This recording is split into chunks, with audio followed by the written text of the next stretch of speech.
Hello everyone, let's start with government security. Government security से हम start करने वाले हैं आज। क्या होता है गवर्नमेंट सिक्योरिटीज़ का, क्या मतलब होता है? गवर्नमेंट सिक्योरिटी जो होते हैं ये क्रिएट किया जाता है या फिर इशू किया जाता है गवर्नमेंट के द्वारा for the purpose of raising a public loan.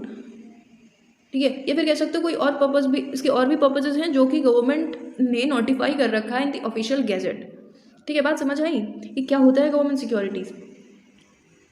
is a security created and issued by the government for the purpose of raising public loan.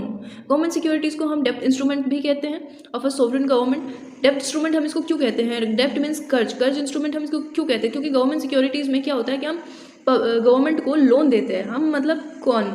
इसमें काफ़ी सारे से लोग हैं, जैसे कि इंडिविजुअल है जो वो भी दे सकता है। ठीक है, वो भी इन्वेस्ट कर सकता है गवर्नमेंट सिक्योरिटीज़ में। एक लार्ज एंटिटी भी जो है वो भी इन्वेस्ट कर सकती है, बैंक्स भी इन्वेस्ट कर सकते हैं। पहले क्या था कि सिर्फ और सिर्फ लार्ज एंटिटीज़ जो थी, बिजनेस ओनर्स थे, बिजनेस कंपनीज थी, सिर्फ वही इन्वेस्ट कर सकती थी। लेकिन अभी ऐसा हो गया है कि बाद में इसको खोल दिया गया कि इंडिविजुअल्स भी इसमें इन्वेस्ट कर सकते हैं।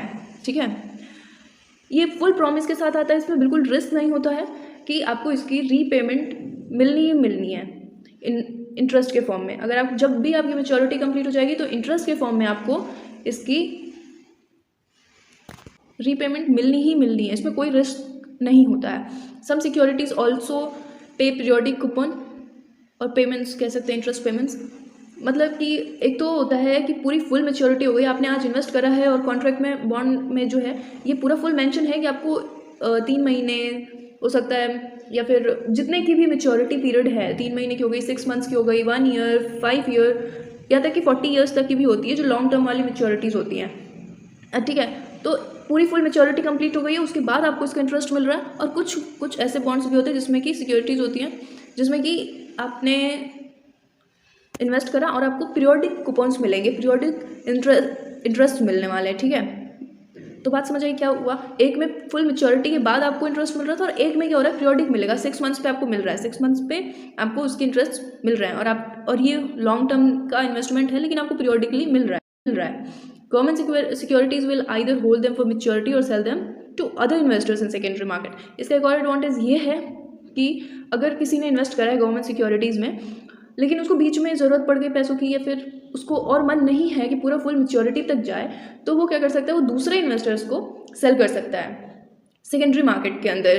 ठीक है, तो ये उसकी अपॉर्चुनिटी कह लो, या फिर एक इन्वेस्टर्स के पास अपॉर्चुनिटी कह लो, या फिर एडवांटेज कह लो। ठीक है, तो वो हुआ है गवर्नमेंट सिक्योरिटीज़। द इन्वेस्टर्स जो इन्वेस्ट करते हैं हम उसको प्रिंसिपल अमाउंट कहते हैं, और जो उनको मिलता है इंटरेस्ट के फॉर्म में हम उसको कूपन पेमेंट कहते हैं। ठीक है, the interest payments are based on coupon rate. जो इंटरेस्ट पेमेंट्स होता है वो कूपन रेट के बेस पे होता है, जो कि गवर्नमेंट बॉन्ड कॉन्ट्रैक्ट के अंदर पहले से ही स्पेसिफाइड होता है।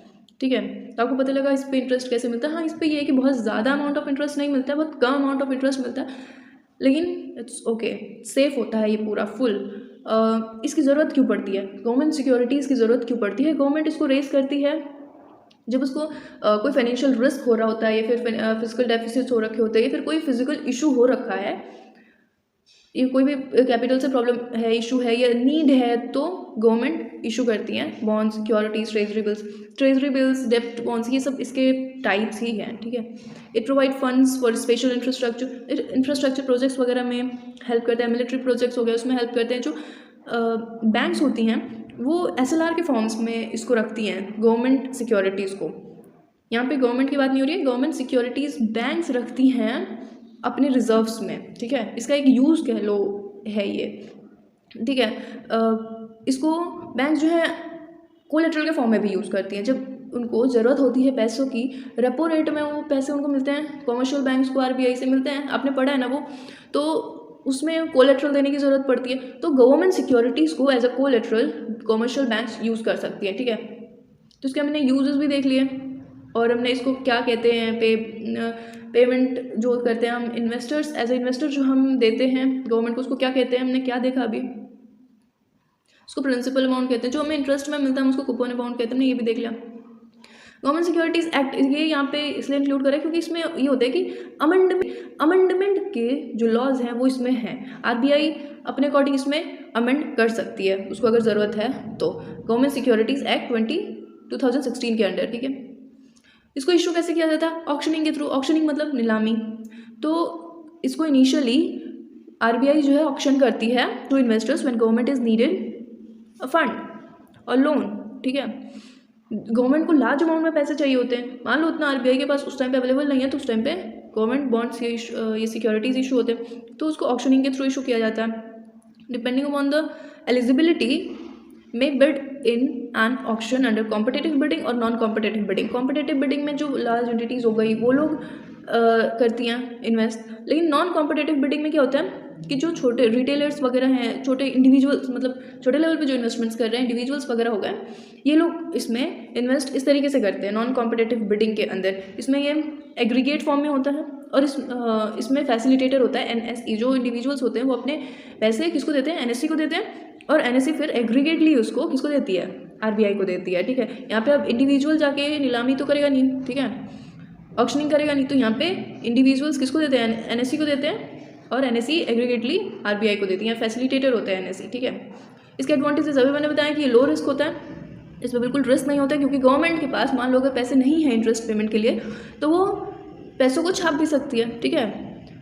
ये ट्रेडेबल फाइनेंशियल इंस्ट्रूमेंट होता है, मतलब अगर आपको मेच्योरिटी तक नहीं रखना है अपने बॉन्ड्स को, अपनी सिक्योरिटीज़ को, तो आप दूसरे इन्वेस्टर को सेल कर सकते हो सेकेंडरी मार्केट के अंदर। प्राइमरी मार्केट में क्या होता है, जो इशू किया गया है बॉन्ड या सिक्योरिटीज़ को, जो आरबीआई ने इशू करा है, ठीक है, और एक पहले इन्वेस्टर्स के पास, वो जो पहला इन्वेस्टर है उसके पास है, मतलब आरबीआई को डायरेक्टली जिसने दिया है पैसा, वो प्राइमरी मार्केट में ये सारी चीज़ चल रही है। लेकिन अगर आपको उसको सेल करना है तो आप सेकेंडरी मार्केट में सेल करोगे अनदर इन्वेस्टर को। यहाँ पे आप डायरेक्ट गवर्नमेंट के पास नहीं गए हो, ठीक है। हाँ, आप ये सेल कर सकते हो बैंक्स वगैरह को भी, लेकिन डायरेक्ट गवर्नमेंट आरबीआई के पास नहीं गए हो आप कि हाँ आप मुझे इंटरेस्ट दे दो, वो लोग नहीं देंगे। आप दूसरे सेकेंडरी मार्केट में यूज़ कर सकते हो इसको, ठीक है। With the addition of government securities funds in your investment portfolio, it get well diversified. अब ये जो इसमें होता है, इन्वेस्ट करते हो आप, आपके जो पैसे हैं ये पूरा फुल वेल डाइवर्सिफाई होता है।